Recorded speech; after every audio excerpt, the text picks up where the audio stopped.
শত গ্রামে আজ ঈদ উদযাপন হয়েছে। প্রতিবারের মতো এবছরও মধ্যপ্রাচ্যের সঙ্গে মিল রেখে ঈদ উদযাপন করেছে চাঁদপুরের 50টি গ্রামের মানুষ। আজ রোববার 16 জুন সকালে আজহার জামাত আদায়ের মাধ্যমে এই উদযাপন করেছেন।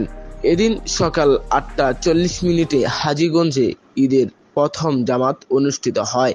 এ সময় সাদরা দরবার শরীফের পীরজাদা আরিফ চৌধুরী সাদরাবি নামাজ ও দোয়া মোনাজাত পরিচালনা করেন।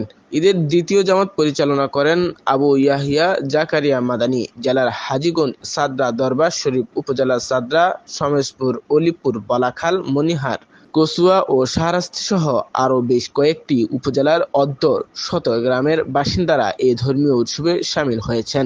হাজীগঞ্জের সাদরা দরবার শরীফের পীরজাদা আবু ইয়াহিয়া মোহাম্মদ জাকারিয়া আল মাদানী বলেন, মরহুম মাওলানা ইসহাক 1928 সাল থেকে সৌদির সঙ্গে মিল রেখে রোজা, ঈদুল ফিতর ও ঈদুল আজহা উদযাপনের নিয়ম চালু করেন। তারপর থেকে সেই ধারায় দেশের বিভিন্ন দরবার শরীফের পীরের অনুসারী এবং সচেতন মুসল্লিরা পালন করেছেন। তিনি বলেন, সৌদি আরবে পবিত্র হজ পালন শেষ, তাই রোববার সেখানে পশু কোরবানি দেওয়া হবে। একই সঙ্গে বিশ্বের অন্যতম দেশগুলোতেও একই দিনে ঈদ উদযাপন হবে।